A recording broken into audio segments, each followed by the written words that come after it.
We are a neighborhood bakery. In each of the 3 neighborhoods that we're located in, we've made a really strong effort to become part of the fabric of the neighborhood. I grew up in a really traditional Taiwanese household, which means that we didn't have any sweets at all growing up. Until I got a little bit older and started to go to my friends' houses and have dinner with them. And that's when I was introduced to a whole world of sweets and desserts. It definitely opened up a whole new world for me.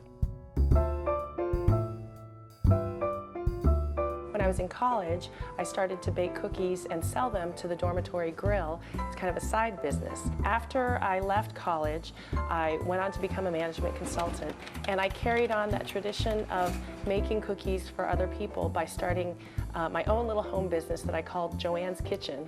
And I thought to myself, I've always loved to cook. I've always loved to be in a kitchen. I'm going to take a year off and see what it's like to be in a professional kitchen.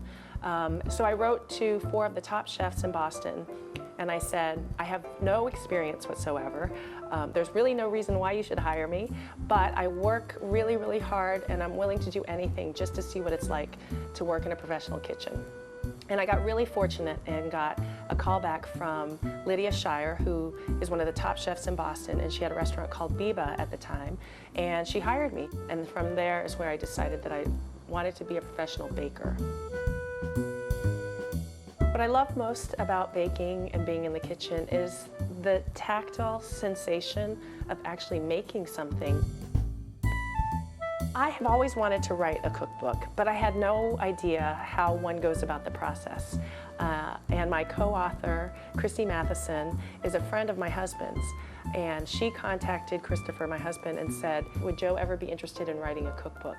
In the book, one of the things that I've been really happy with is the pear and cranberry crostata. Great combination of roasted pears with a little bit of ginger, an almond cream, some tart cranberries, all in a really flaky pie crust, and it's free form.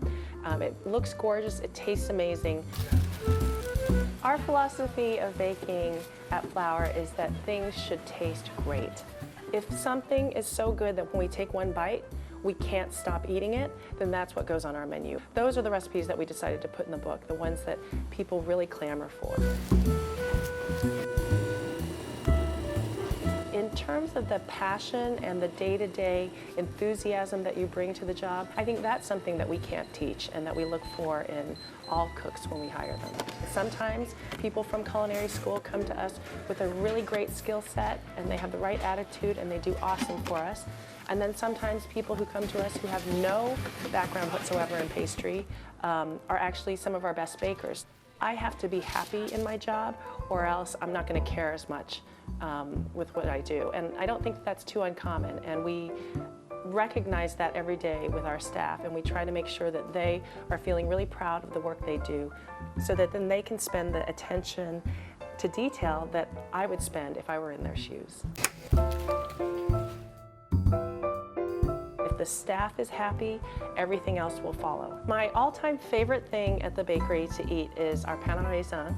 It's a breakfast pastry that's brioche that is spread with some vanilla pastry cream and sprinkled with golden raisins, and then it's rolled up like a jelly roll and then sliced, and then those are baked and then brushed with a really light vanilla glaze. I literally can't stop eating them. If I look at them and taste them, then I'll just eat them all. You know, I think everybody can learn to bake. That was one of my goals with the book, was showing somebody who might be a little bit nervous in the kitchen that even you can make this great banana bread or these awesome homemade Oreos. When the book first came out, I was getting, you know, maybe 5, 6, 10 emails a day from people who would show me pictures of what they had made. And I remember one woman who said, you know, I made this chocolate brioche for my mom and she cried. You know, it was just really, really amazing. One of our biggest triumphs has been beating Bobby Flay in the Throwdown. He challenged me to a throwdown with our sticky buns, which we had been making for 6 or 7 years since we've opened the bakery. So it was pretty amazing to be on national television with something that we'd just been making all along. And we did triumph, we did win, and it's definitely taken our business into a totally different level. People come from all over and will come to Boston and seek us out and try the sticky bun.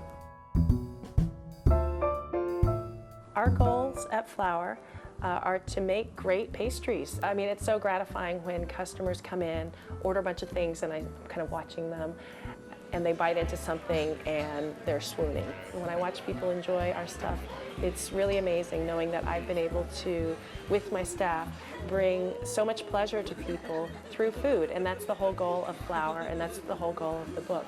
Our motto is make life sweeter, eat dessert first, because my thinking is that if you eat dinner first or lunch first, you might be too full to enjoy dessert, so you may as well start with the best part first.